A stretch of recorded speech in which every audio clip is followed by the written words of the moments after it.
Boa noite, gente. Que bom estarmos juntos. Mais uma aula hoje e a gente está falando sobre bibliologia. E hoje a gente vai falar um pouquinho sobre a geografia. Nós começamos a semana passada. Eu tenho certeza que vai ser uma aula bastante interessante.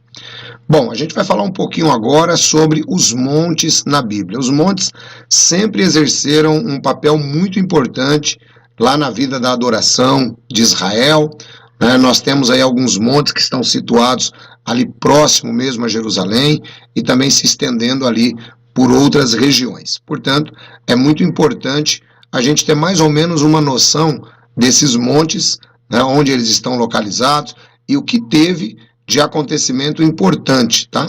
Eu quero lembrar você que, assim, nessa nossa aula, uma coisa que você deve sempre lembrar, o Estado de Israel, o país Israel, que a gente chama de Estado de Israel, ele é aproximadamente do tamanho de Estado de Sergipe, tá? Então, se você pegar mais ou menos aí, dar uma olhadinha, você vai ver que ele não é tão grande se você entrar no mapa do Brasil aí e você olhar. Por que isso é importante? Para a gente ter mais ou menos uma dimensão geográfica de onde as coisas elas acontecem, tá? Então, a gente vai começar falando sobre o Monte Moriá. O Monte Moriá, você vai ver a descrição ali no livro do Gênesis, capítulo 22, versículo 2, Então ali Deus disse, olha, toma agora teu filho, teu único filho Isaque, a quem amas, e vai-te à terra de Moriá. Oferece-o ali em holocausto sobre uma das montanhas que eu te direi. Bom, então nós temos aqui no livro do Gênesis 22, 2, você já está sabendo então o nome do monte onde Abraão foi oferecer o seu filho. E também o templo de Jerusalém foi construído aí nesse monte. Bom, é uma sucessão de montes, pessoal? O Monte Moriá, por exemplo, ele está ali colado naquilo que a gente conhece como o Monte Sião. O Monte Moriá, conforme nós podemos perceber aí, ele tem uma representação muito importante dentro da visão judaica, também dentro da visão islâmica e dentro da visão cristã. Tá? Então tá aí o Monte Moriá, para que você saiba que o sacrifício de Abraão se deu exatamente aí nesse monte. Salomão também edifica o templo aí no Monte Moriá. Lá no livro de 2 de Crônicas, no capítulo 3, então está escrito, e começou Salomão a edificar a casa do Senhor em Jerusalém, no Monte Moriá, onde o Senhor aparece ao seu pai Davi, no lugar que Davi tinha preparado na era de Ornã, o Jebuseu. Tá? Então, hoje, o que é que resta do Monte Moriá? O Monte Moriá também hoje é conhecido pelos judeus como a Montanha das Lágrimas, porque depois da destruição de Jerusalém, em 70 da nossa era, simplesmente restou ali o Muro das Lamentações, que inclusive hoje é visto ali, as pessoas utilizam aquele local como um ponto turístico, é um local sagrado, para judeus e também para muçulmanos e para os cristãos. A região em si ela é um local sagrado, mas o significado mesmo está para os judeus, tá bom? Aí depois nós temos o Monte Sião, que está ali coladinho também.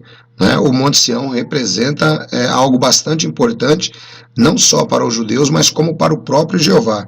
Por exemplo, lá em Joel, capítulo 3, versículo 17, está escrito assim, e vós sabereis que eu sou o Senhor vosso Deus, que habito em Sião, o monte da minha santidade. Jerusalém será santidade, estranhos não passarão mais por ela. Isso aqui tem um detalhe muito interessante que eu quero que depois vocês vejam. Vocês vão assistir um filminho aí que eu vou colocar, um filminho que a gente tem a licença para poder colocar para vocês. Eu acho que vai ser muito legal você prestar atenção nesse filmezinho aí no final para você entender também essa expressão. Bom, o Monte Sião, conforme você viu, diz a Bíblia que Deus habita ali. Por quê? Porque ali era onde a Arca da Aliança estava, Segundo a Bíblia, Deus habitava ali, por conta da Arca da Aliança. Bom, a Arca da Aliança, ela está lá até hoje, apesar de ninguém saber onde exatamente ela está. Tá legal? Inclusive aí no Monte Sião, eu, pela graça de Deus, tive a oportunidade de estar lá. No Monte Sião, inclusive, nós temos lá o túmulo do rei Davi. Tá lá o esquife, coberto com um pano vermelho, tá o túmulo de Davi, onde o pessoal vai lá, visita, tal, é muito legal. Então nós temos aí o Monte Sião.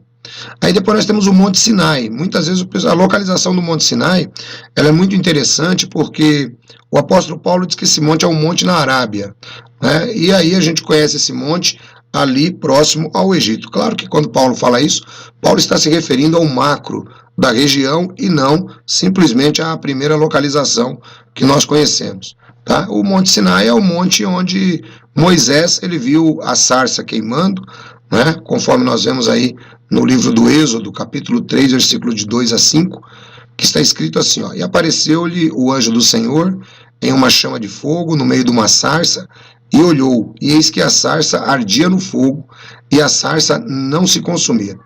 E Moisés disse, agora me virei para lá, e verei esta grande visão, porque a sarça não se queima. E vendo o Senhor que se virava para ver, bradou Deus a ele no meio da sarça e disse, Moisés, Moisés. Respondeu ele, eis-me aqui. Ele disse, não te chegues para cá, tira as sandálias dos teus pés, porque o lugar em que tu estás é terra santa. Então está aí o Monte Sinai, né, onde Deus ele se apresenta para Moisés. Moisés vê pela primeira vez ali a manifestação da presença de Deus. E nesse mesmo Monte Sinai é onde Deus vai entregar posteriormente os 10 mandamentos para Moisés. Depois nós temos um outro monte que é citado na Bíblia, que é o Monte Nebo. Está lá no livro de Deuteronômio, capítulo 34, versículo do 1 até o 6. Está escrito assim, ó. Então subiu Moisés da campina de Moabe ao Monte Nebo, ao cume do Pisga, que está de fronte de Jericó, e o Senhor mostrou-lhe toda a terra, desde Gileade até Dan. Assim morreu Moisés, servo do Senhor, na terra de Moabe, conforme o dito do Senhor. Bom, então o Monte Nebo, né, também é conhecido como o Pisga, ele hoje faz parte do território da Jordânia, e foi no cume desse monte que Moisés avistou toda a terra prometida. Aliás, é uma vista maravilhosa deste ponto aí também, né, lá na Jordânia, o Monte Pisga, o Monte Nebo, onde Moisés ele recebeu ali a ordem de Deus que ali mesmo ele morreria. Depois nós temos o Monte Carmelo, né, que é citado ali no livro de 1 de Reis, capítulo 18, versículo 19 e 20. Né, olha só o que está escrito lá. Agora, pois, ajunta a mim todo Israel no Monte Carmelo. Bom, esse Monte Carmelo aqui também é um monte que ficou muito conhecido por conta da batalha do profeta Elias contra os profetas de Baal, que é quando morrem 400 profetas de Baal, tá? Também há uma parte bastante elevada, uma vista muito bonita, de lá de cima você vê grande parte ali do Vale de Jezreel, é bastante interessante, tá? Depois nós temos o Monte das Tentações, né? Temos o Monte das Tentações, ele é localizado ali na região de Jericó, é o monte onde Jesus ele foi tentado pelo diabo, tá? Logo depois do batismo, o batismo está ali no Rio Jordão, né? Então Jesus ele vai, conforme diz a Bíblia, ele é conduzido pelo Espírito até o deserto e ele vai até esse monte. Está lá no livro de Mateus, capítulo 4, versículos de 8 até o 10, né, que diz que novamente transportou o diabo a um monte muito alto e mostrou-lhe todos os reinos do mundo e a glória deles.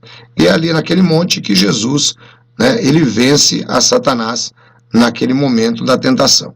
Então tá aí, o monte, conforme nós conhecemos, o Monte da Tentação, ele não tem assim um nome exato, né? Não é citado o nome dele. Então ele ficou conhecido como Monte da Tentação. Legal? Depois nós temos lá o local onde Jesus pregou o Sermão da Montanha, né? Que também é conhecido como o Monte das Bem-aventuranças, né? Ou da Felicidade, porque é o local onde Jesus pregou. Hoje nós temos lá uma capela católica, né? E ali Jesus ele vai trazer todo o Sermão do Monte, conforme a gente conhece. É uma área muito legal também, muito interessante, pode-se dizer que é um monte, né? É um monte por conta da posição geográfica que se encontra, mas lá em cima tem assim um espaço muito legal, onde você estando lá, você consegue lembrar de Jesus falando e aquele povo todo sentado ali na grama, né? Tem uma visão muito legal ali da cidade de Tiberíades e também de muitos outros locais, né, onde Jesus Cristo executou o seu ministério. Depois a gente vai ter o Monte Tabor, né? O Monte Tabor, normalmente, ele é considerado como sendo o Monte da Transfiguração. Ele fica na Galileia, tá? E ali é onde Jesus Cristo sobe e tal, Isso de acordo com os especialistas, né, pela localização, porque o nome do monte também não é citado na Bíblia. Então entendemos que é ali no Monte Tabor, por conta da localização, por conta do momento onde Jesus estava, tá? E, inclusive a localização é muito interessante, que está ali na Galileia, bem pertinho, né, ali no epicentro do ministério de Jesus. E aí nós vamos ver essa explicação também lá no livro de Mateus, capítulo 17, versículo do 1 até o 3, né? 6 dias depois, Jesus tomou Pedro, Tiago e João e foi para o monte. Lá acontece a transfiguração que eu já expliquei para vocês aí, né?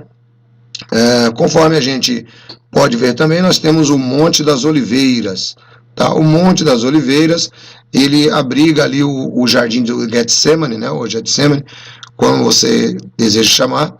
É um monte que está bem de frente mesmo para Jerusalém, para a Cidade Velha. De lá de cima você consegue avistar, né, toda a cidade de Jerusalém, e ali era um local onde Jesus também transitava com muita frequência, com facilidade, quando ele estava em Jerusalém. Ele gostava de orar ali. Uma das particularidades ali do Getsemane é que ali tem oliveiras ainda do tempo de Jesus, né? São oliveiras milenares. É muito interessante quando você vai até Jerusalém e você dá uma olhadinha em tudo isso que a gente está colocando aqui. Bom, fora isso, nós temos rios, nós temos bosques, nós temos vales, né? Nós temos aí muita geografia que é interessante. Agora, é claro, a gente tem uma aula reservada mais à frente só para tratar de geografia bíblica. E aí eu quero que você preste bastante atenção nessa aula, quando a gente for tratar de geografia bíblica, porque vai ajudar. Isso aqui é apenas uma prévia para você compreender. Agora eu quero que você veja comigo esse videozinho. É um vídeo de 3 minutos e pouco, mas se concentra legal nele para você entender por que Jerusalém, né? Inclusive você vai perceber também a questão, né, que se desenvolve entre o rei do sul e o rei do norte, embora ele não cite, tá? Embora ele não cite aí no vídeo, mas você vai entender também a luta daquelas potências ali ao redor de Israel, que é exatamente o que caracterizava o rei do sul e o rei do norte. É muito legal. É um videozinho que eu gostaria que vocês assistissem. Eu vou sair aqui e vou colocar ele para você. Depois eu volto e a gente comenta mais um pouco sobre ele, tá legal? Então vamos lá. Vamos dar uma olhadinha no vídeo, que é muito interessante. Há uma geografia bíblica, bem como uma história bíblica que devemos ter em mente quando a lemos. De fato, há apenas 2 mapas que precisamos.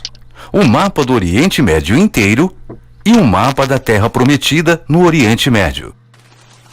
O nome comum dado à região do Oriente Médio é o Crescente Fértil. E o que ele faz é ligar 2 rios enormes de cada lado. O rio Nilo e os 2 rios, Tigre e Eufrates. Então estes vales são muito férteis. O delta do Nilo e o Tigre e Eufrates, que era chamado de Mesopotâmia, que significa o meio dos rios. Essas 2 áreas férteis eram centros de poder do mundo antigo. Eram os poderes orientais e ocidentais mundiais. Então, o Antigo Testamento inteiro se trata de uma luta entre essas 2 potências mundiais.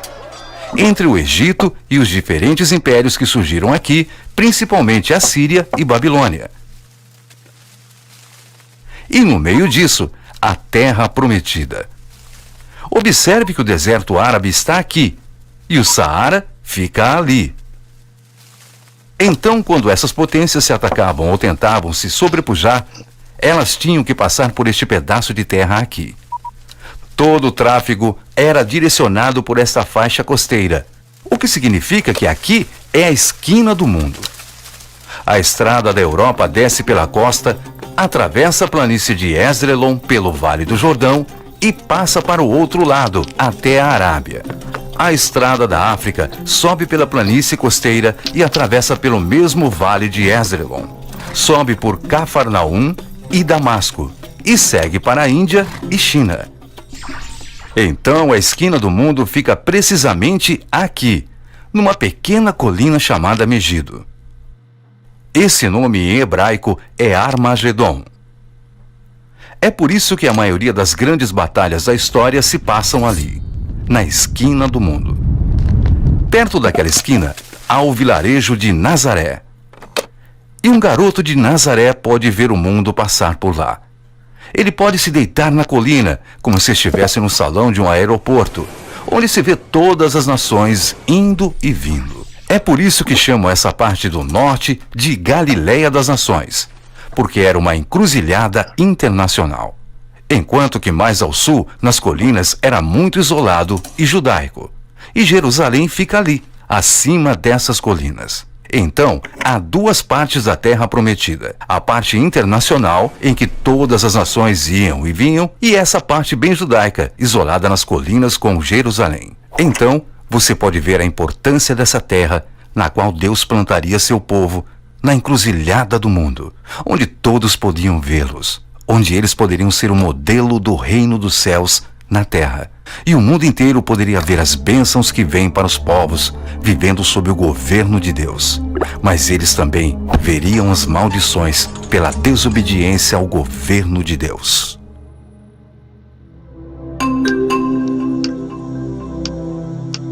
Tá aí que legal, então você percebeu o porquê, né, de Israel estar localizado onde está, tá? Você pode perceber que interessante, né, essa historinha que ele contou aí pra gente, né, acerca de Israel, acerca da sua localização e acerca ali do rei do sul e do rei do norte, você viu, né? É por isso que é muito legal, pessoal, quando a gente começa a compreender um pouquinho mais a Bíblia, eu até peço para vocês que tenham um pouco de paciência. Não precisa ter pressa, não precisa correr.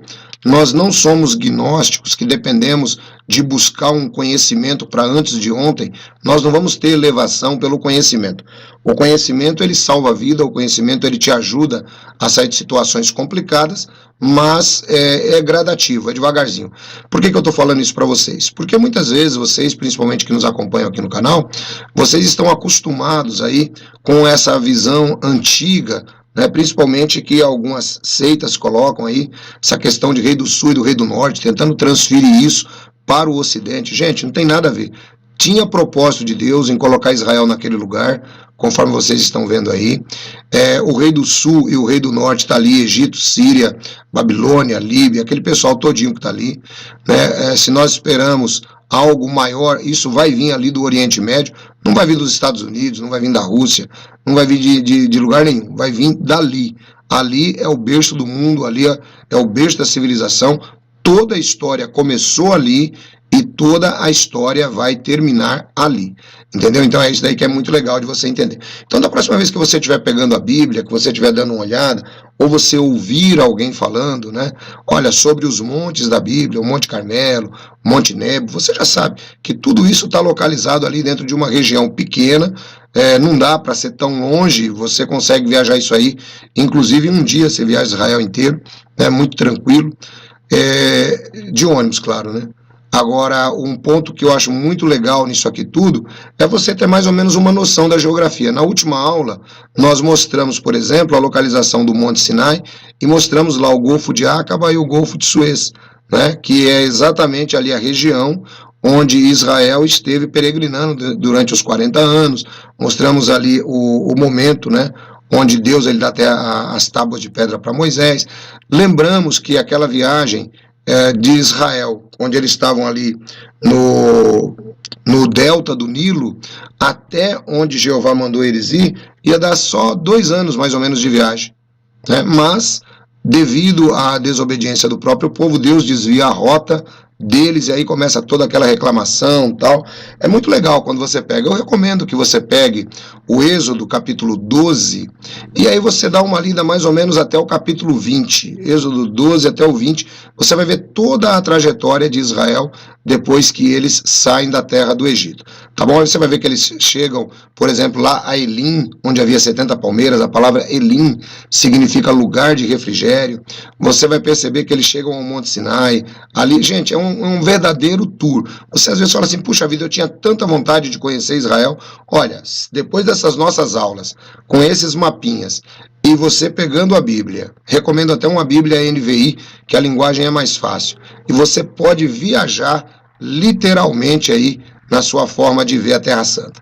Tá bom? Bom, eu vou ficando por aqui, eu quero agradecer a todos vocês. Lembrem-se, amanhã nós temos a pregação da palavra. A pregação começa às 10 horas da manhã, mas você pode também derivar proveito de belos louvores já um pouquinho antes, né? Aproveita, porque depois eu tenho que retirar os louvores por questão de direitos autorais, mas a pregação fica lá, tá bom? Deus abençoe todos vocês, um grande abraço. Se você não viu o canal Pela Bíblia hoje, veja, se esse conteúdo foi de relevância para você, deixa o seu like e manda para mais alguém, ajude, compartilhe o nosso canal Pela Bíblia, tá bom? Deus abençoe, um grande abraço, fiquem todos na graça e na paz de Jesus.